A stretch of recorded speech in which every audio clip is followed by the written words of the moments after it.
Hello, c'est Mariama, bienvenue sur Mom You Rock.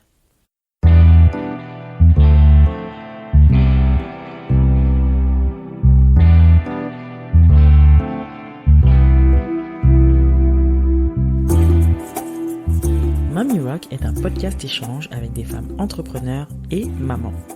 Ma volonté reste toujours la même, partir en quête d'inspiration et de motivation auprès de ces femmes qui nous partagent leur quotidien de slasheuse. Car oui, j'ai longtemps cru qu'être mère et chef d'entreprise pouvaient être incompatibles. La bonne nouvelle, c'est que j'avais archi faux et ces parcours ne le prouvent bien. Je suis moi-même aujourd'hui maman de 2 petits bouts et je vis une belle aventure entrepreneuriale. Ma mission ici est de vous inspirer à travers tous ces témoignages pour mener à bien vos projets et vous aider à croire en vos idées. Si vous souhaitez en savoir plus sur la naissance de ce podcast, je vous invite à écouter la bande-annonce de la saison 1. Maintenant, prenez place, c'est parti!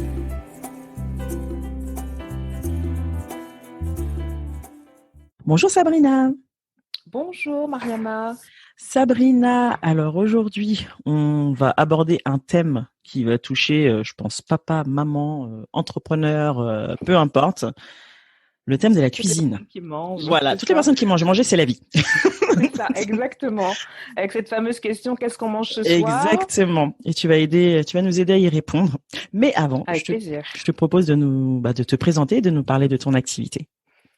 Alors, je m'appelle Sabrina, j'ai 40 ans, je suis maman d'une petite fille de 4 ans et je suis enceinte de son petit frère qui va pas tarder à arriver. Eh oui, en espérant qu'il attende la fin du podcast. C'est ça. On lui dit de nous laisser une petite heure. Juste le temps que maman nous divulgue ses secrets. C'est ça. Et depuis le début de l'année, je suis coach culinaire spécialisée en batch cooking, ce qui n'est pas pareil qu'un prof de cuisine parce que j'apprends pas à faire des recettes. J'apprends aux mamans à s'organiser en cuisine, passer 2 heures le dimanche ou quand elle a le temps pour préparer tous ses repas de la semaine et être plus tranquille en semaine. D'accord. Voilà. Ok. Et comment t'en es arrivée là? Alors, long parcours. Alors, au début, je voulais être traiteur. J'ai passé un CAP à Ferrandi en me disant c'est exactement ce que je veux faire, la cuisine, c'est une passion. Mais je suis tombée enceinte pendant mon CAP.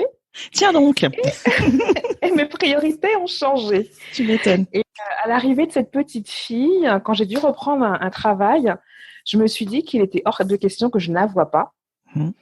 Et avec le rythme parisien qu'on peut connaître, le métro, la ligne 13. Ouh là là, la ligne 13. Oui, on peut chez soi. C'est ça. Et le soir, on arrive pour préparer le dîner, préparer le bain. Il y a l'histoire à lire, le coucher. Elle avait 18 mois et je la voyais pas. Et c'était un crève-cœur pour moi. Je me suis demandé, mais comment faire pour passer du temps avec cette petite fille?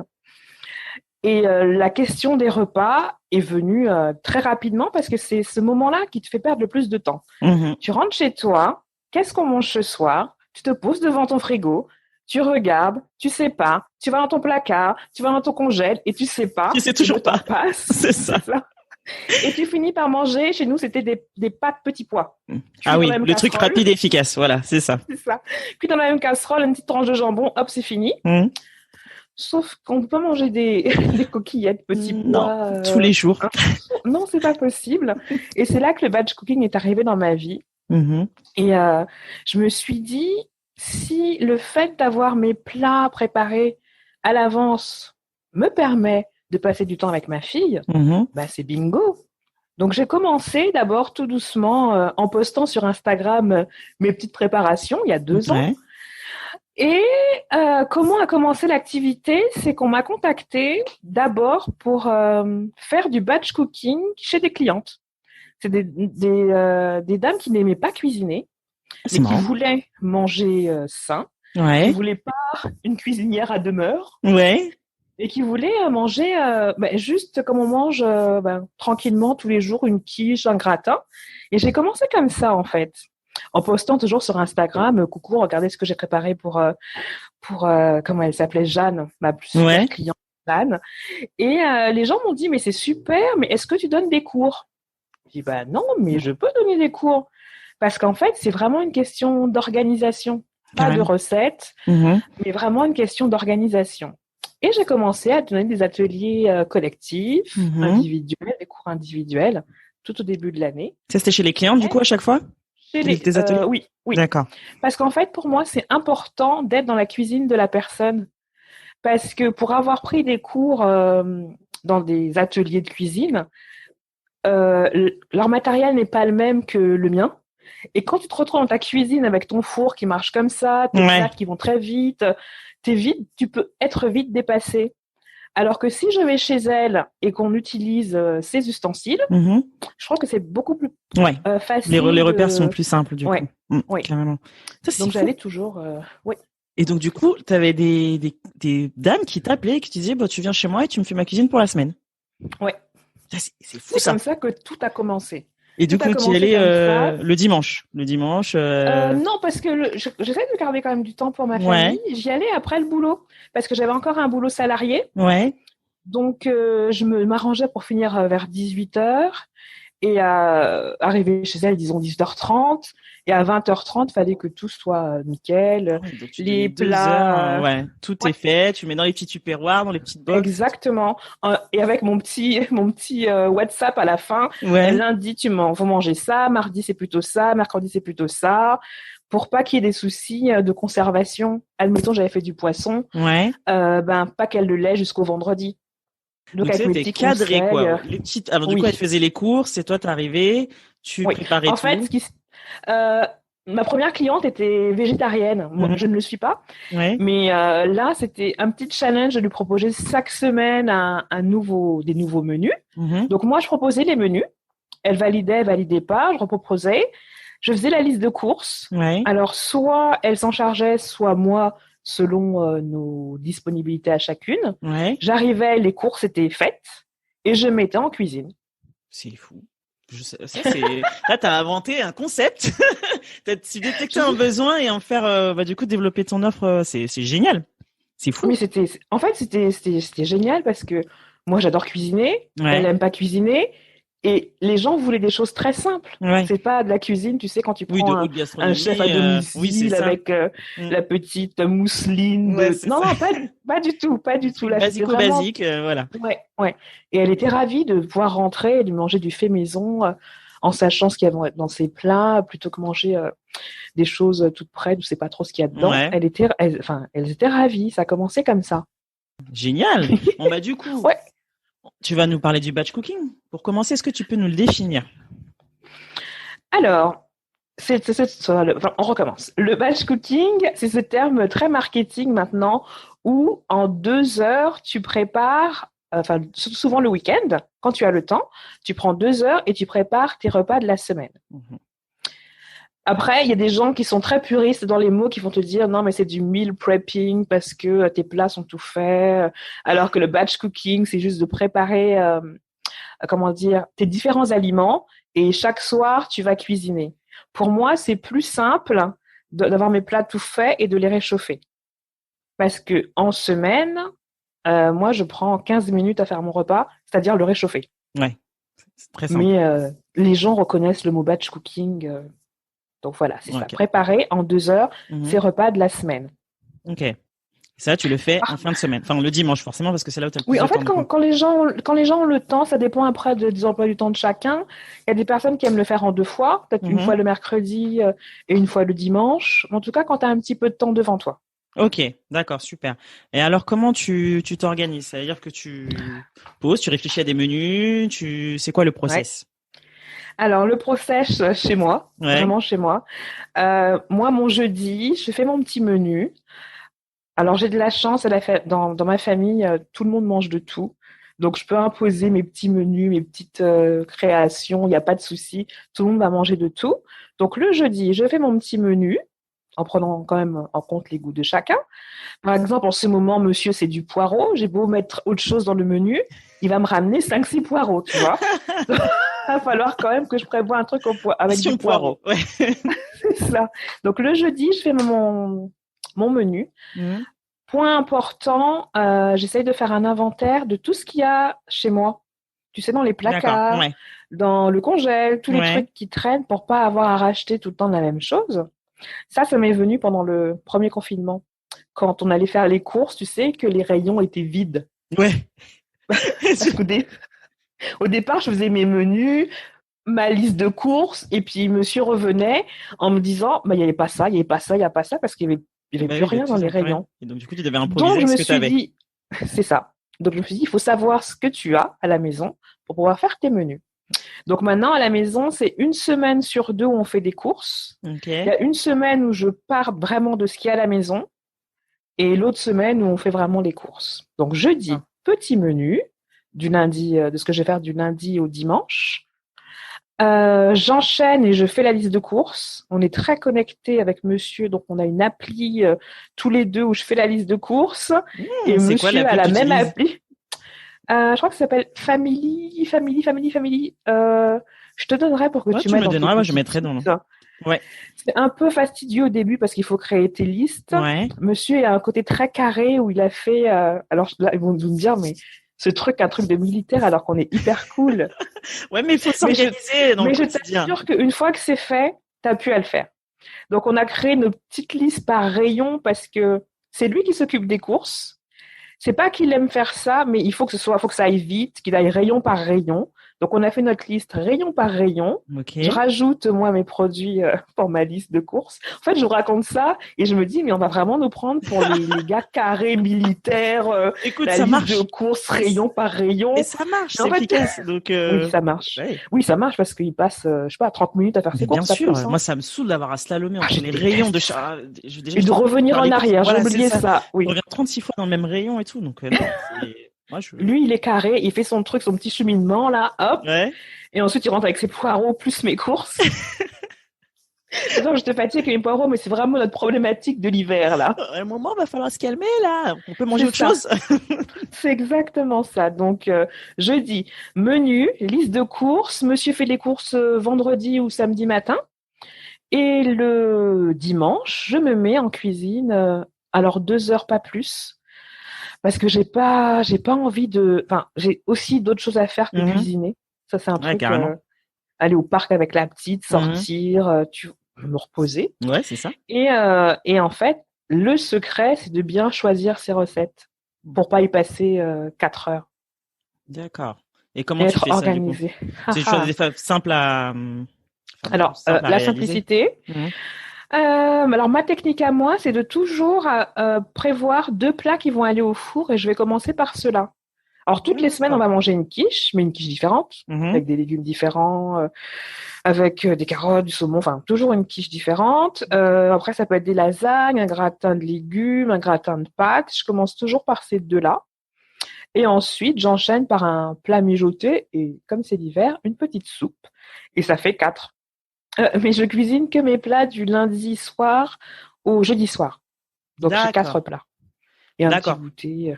Et le vendredi, tu fais comment? Le vendredi, soit il y a des restes, soit on commande, soit on est invité. Ah, trop bien. Ou j'ai aussi ma petite liste de plats rapides. Tu sais, ceux qui vont pas prendre 3 heures. Les croque-monsieur, les omelettes, le risotto, y a, des pâtes. Carbo, boulot, Là, c'est le soir où on se la joue tranquille, ou petit apéro, dînatoire à la maison. Ouais. Le vendredi, on chill un peu, quoi. Vendredi, tout est permis. Ou presque. C'est ça. C'est ça. Super. C'est ça. Mais du coup, tu prépares un plat principal ou tu comptes dedans entrée, plat, dessert ou comment il est composé ton menu? Non, on n'est pas non plus au bistrot à la maison. Voilà, c'est ça. Attends, on va manger un plat. Non, j'essaye quand même de faire des plats équilibrés. Dans tous mes plats, il y a des légumes. Ok. Tous. S'il n'y a pas de légumes, on a toujours des crudités à la maison à faire à la dernière minute. Carottes râpées, une salade de concombre, une salade de betterave. On a toujours de quoi faire une petite salade. Et franchement, pendant que le plat réchauffe, ça prend à peu près un quart d'heure au four, au four. Bah, j'ai le temps de faire une petite salade. Une petite salade. Oui. Ok. Super. Bon, je pense que c'est plutôt clair, mais les avantages du batch cooking. Il y en a plein. Il y en a plein. Alors, pour moi, le premier avantage, il va pas y avoir d'ordre. C'est comme ça vient. Manger équilibré. C'est bête, hein, mais quand tu rentres le soir et que tu te demandes qu'est-ce qu'on mange ce soir, je sais pas si toujours tu vas penser à avoir ta petite dose de légumes qui va bien. Pas toujours, non. Je dois l'avouer. Je c'est la priorité. Non. Je crois qu'en plus, quand on a des enfants qui crient maman, j'ai faim. C'est ça. Et quand toi-même t'es affamé, c'est pas vers le premier truc vers lequel tu vas te tourner. Non. Donc c'est vraiment le fait d'anticiper. Tu sais que à chaque repas, tu vas avoir ta dose de légumes sans te prendre la tête en fait, sans avoir à réfléchir. Et ça, c'est un autre avantage, c'est le sans avoir à réfléchir. Ouais. Moi, un des autres avantages que j'ai, c'est que le soir, je me demande plus qu'est-ce qu'on mange ce soir. Ouais, tu gagnes du temps. Ça, c'est plus une question, c'est plus dans ma tête. C'est en plus, j'ai l'impression que c'est plus un truc de maman que de papa. Ouais. Les papas, ils vont nourrir leur enfant, faut qu'ils aient mangé. Mais les mamans vont dire, mais ce serait quand même bien qu'ils mangent des légumes, des petits haricots, des petits machins. Ouais. Et les papas, non. Enfin, en tout cas, à la maison, on a moins cette. le papa se pose moins la question des Tant légumes. qu'ils ont mangé. C'est exactement ça. Ils ont le ventre plein, tout va bien. Voilà, c'est déjà bien. C'est déjà bien. Mais le fait de plus se demander qu'est-ce qu'on mange ce soir, de plus perdre ce temps-là. Moi, ça me soulage. Je trouve que ça a un sacré avantage sur le côté charge mentale. Tu sais, les mamans doivent penser à tout. Ben là, j'y pense plus. C'est que le menu est écrit sur le frigo. J'y pense pas. C'est pas un truc auquel je dois penser. C'est réglé. Ça te libère carrément l'esprit. Ouais, complètement. Il y a le côté économique. Aussi, ouais. Parce que le fait de faire ces menus et d'acheter seulement ce dont tu as besoin pour ton batch cooking, même si tu fais pas de batch cooking d'ailleurs, c'est que tu achètes vraiment seulement ce dont tu as besoin. Donc, c'est-à-dire que tu n'erres plus dans ton supermarché en prenant peut-être ci, peut-être ça. Et tu retrouves pas les trucs à moitié moisis au fond du frigo. Ouais, c'est ça que tu as oublié. Ouais. C'est du vécu. Oui, on a tous trouvé les trucs un peu vivants dans nos frigos. Parce qu'on avait oublié, l'a mis dans une boîte. Voilà, c'est ça. C'est pas... Mais ça, là, normalement, il n'y a plus parce que tu achètes vraiment les quantités dont tu as besoin. Tu cuisines vraiment la quantité pour ta famille. Ouais. Et s'il y a des restes, tu peux à la rigueur les congeler. Mais normalement, tu fais des économies parce que vraiment, tu achètes ce dont tu as besoin. Et nous, je sais qu'on a fait des économies, c'est sûr et certain. Ouais, bah, peut-être 30% de courses en moins. Enfin, oui. Ouais, parce que tu regroupes toutes tes courses en une seule fois. Tu fais pas des courses de dernière minute, je sais pas, à l'épicerie du coin. C'est ça. Tu commandes moins à manger du coup à l'extérieur. Donc oui, forcément, ça impacte le portefeuille positivement. C'est ça, exactement. Et c'est pas des petites économies. Quand tu passes, on était quoi, peut-être à 150 €, 170 par semaine. Ouais. Et là, on fait 150 toutes les 2 semaines. 150 max déjà, 120, 150, mais une semaine sur 2. Ouais. Là, tu réduis quasiment de moitié ton budget course, quoi. Ouais. Ça, c'est un sacré avantage, effectivement. Oui. Je pense. Et le fait aussi de passer après du temps, le temps que je ne passe plus à cuisiner le soir, j'en fais ce que je veux. Ouais, c'est ça. Soit je suis avec ma fille, soit je fais de la Zumba devant la télé, peu importe, tu vois. Ouais, là, tu te trouves une activité qui ne manque pas. Il y a 3/4 d'heure où vraiment tu peux faire autre chose. Ouais, en plus le tunnel du soir, c'est sport, quoi. Surtout quand on a des enfants. Oui, c'est ça. Donc là, t'arrives, tac, tac, c'est efficace et c'est super. Top. Bon, alors les étapes pour se lancer dans le batch cooking. Alors, moi, je dirais la première étape, c'est d'être cool. On arrête de se mettre la pression en se disant en 2 heures, je vais faire 5 plats, 4 desserts, 2 goûters. Ouais. Non, on y va tranquille. Non, mais c'est vrai. Ça va aller. C'est vrai. Parce que j'ai beaucoup de personnes qui ont utilisé des livres en me disant c'est écrit en 2 heures, je fais mes repas. J'ai passé 3 heures, j'ai que 2 plats et j'ai de la vaisselle à faire. Ouais. Faut y aller progressivement. Oui. Alors, mon conseil à moi, c'est de commencer par 2 plats rapides qui vont au four. Parce que là, normalement, au bout d'1 heure, grand max, il y a 2 plats qui sont enfournés et tu peux commencer un 3e. Ok. Parce que c'est au four, tu n'as plus rien à faire. Ouais, du coup, tu peux faire un plat mijoté ou quelque chose. Exactement. Okay. Une petite soupe parce que c'est l'hiver, du riz, du quinoa, des céréales, des lentilles. Et normalement, au bout d'1 heure, tu peux lancer, tu as 3 plats qui peuvent être lancés. Ok, super. Normalement. Et... Normalement. Mais je crois que l'idée aussi, il y a des gens qui aiment bien mutualiser, par exemple, qui vont découper beaucoup de légumes et l'utiliser dans plusieurs plats. Ça, si ça dérange pas les personnes. Mais il faut vraiment l'adapter à toi, ta manière de vivre et de consommer. Parce que je sais qu'à la maison, par exemple, si dans tous mes plats, il y a du poireau, c'est mort. Ouais. Le premier jour, ils vont en manger. Le deuxième jour, on va dire, c'est bon, là. Ouais, t'alternes, oui, c'est ça. Exactement. Il y a d'autres personnes pour qui ça sera pas un problème du tout.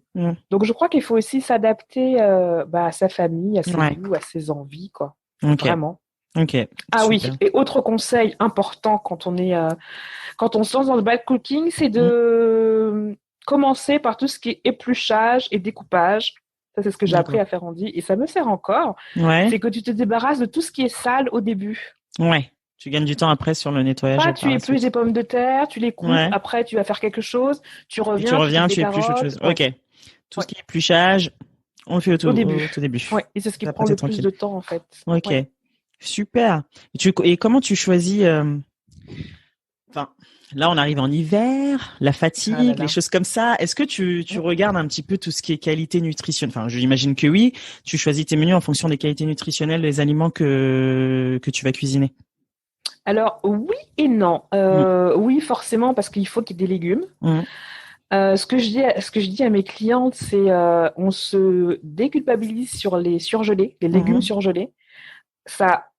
Entre une carotte que tu as achetée le mercredi et que tu vas cuisiner le dimanche et des rondelles de carottes surgelées, il y a peut-être plus de vitamines et de minéraux dans le surgelé. Carrément. Et en plus, ça te fait gagner du temps. Carrément. Ça te fait gagner du temps. Donc, et sur la découpe, l'épluchage, etc. Donc, oui. C'est un truc à mais moi, je pense qu'il faut prendre tout ce qui... Alors, mis à part, je vais jamais dire aux gens de faire des plats tout préparés, évidemment, mais sur tout ce qui peut aider à gagner du temps, avoir un assortiment de légumes surgelés, par exemple, ça te fait gagner un temps fou. Ouais, carrément, des légumes qui sont non cuisinés, quoi. T'en trouves plusieurs. C'est ça. Oui, c'est sûr. Picard, Carrefour, t'as plein de légumes. En plus, ça se cuit rapidement pour faire... Alors, évidemment, on va privilégier des légumes. Moi, j'ai une petite ferme à Saint-Denis. J'adore. Je vais bien l'adresse. Je suis pas loin en plus. Il faut y aller parce que c'est pas cher et c'est vraiment hyper bon. Ah ouais. Ah oui, je crois que. Bon, je mettrai bien pour tous ceux qui sont dans les environs. Dans la zone. Ouais. Avant qu'ils ferment, parce qu'ils ferment toujours un peu en hiver. Ouais. Et les légumes sont bons, ils se conservent super bien. Et en moyenne, c'est environ 2-3 euros le kilo pour à peu près tout, quoi.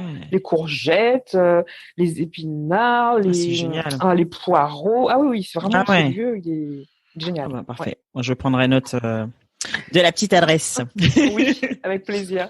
Mais du coup, là, tu nous as partagé pas mal d'astuces. J'espère. Tu animes du coup un programme, donc c'est Sereine en cuisine. Oui. Est-ce que tu peux nous en dire un petit peu plus? Comment ça se passe? Comment on fait pour adhérer à ce programme du coup? Et qu'est-ce qu'il contient? Alors, d'abord, c'est bien de me contacter parce que tout le monde n'a pas les mêmes besoins. Et il y a des personnes qui vont avoir besoin d'être suivies sur plusieurs mois, ce qui est le coaching Sereine en cuisine, alors qu'il y a d'autres personnes qui vont juste avoir besoin d'être orientées et guidées, et ça dure 1h30. Ça s'appelle Organiser en cuisine. D'accord. Alors, comment ça se passe? D'abord, il faut me contacter pour qu'on voit la formule la plus adaptée. Et en fait, je donne tous mes secrets pour ne plus jamais être débordée en cuisine et gagner du temps. Ça peut passer par avoir une banque de recettes. Ça, c'est comment dire? C'est à l'ancienne, tu sais, comme nos grands-mères qui avaient leur cahier avec les recettes. Et je trouve ça hyper intéressant d'avoir des recettes que tu peux décliner. Par exemple, tu as une base de quiche et après, tu mets toutes les idées différentes de quiche que tu aimes pour pouvoir faire ton menu. Ok, d'accord. Et après, ça dépend après les besoins de chacune. J'ai des clientes, par exemple, qui cuisinent sans gluten et sans lactose. Donc, je cherche avec elles les recettes faciles qu'elles vont pouvoir mettre en place dans leur quotidien sans se prendre la tête. D'accord. Ouais, donc du coup, tu proposes différents menus, quoi, en fonction des. On fait à deux, parce qu'en fait, moi, l'intérêt, c'est quand même que la personne après sache faire toute seule. Ouais, carrément. Et qu'elle se retrouve pas en disant, j'ai besoin de Sabrina, comment faire. Et autonome, moi, je donne exactement. Et je pense que tout le monde peut l'être, mais après, c'est juste des bases d'organisation que les personnes n'ont pas. Ok. Super. Écoute, tu me partageras le lien vers. Bien sûr. ton programme et pour toutes celles qui veulent se lancer, gagner du temps et manger sain. C'est ça, exactement. Ce sera dans le lien du descriptif de l'épisode. Bah écoute, merci beaucoup Sabrina, merci pour ton temps. Merci de m'avoir Dernière invité, ligne droite avec bébé. Oui, alors il arrive quand il... je suis contente, il n'est pas arrivé pendant. Oui, il n'est pas arrivé tout de suite. Il a été très sage, ça c'est bien. Merci beaucoup bébé, merci à toi. Oui. Merci Sabrina. Merci Mariama, à bientôt. À bientôt.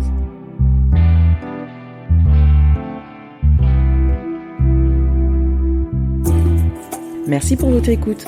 Vous retrouverez toutes les infos dans le descriptif de l'épisode. Si celui-ci vous a plu, n'hésitez pas à en parler et à le partager sur les réseaux. Encore mieux, si vous pouvez lui mettre 5 jolies étoiles sur iTunes ou Apple Podcast pour qu'il soit visible au plus grand nombre, ce serait génial. Pour ne rien rater du podcast, rendez-vous sur Instagram, MomYouRockFR. À bientôt!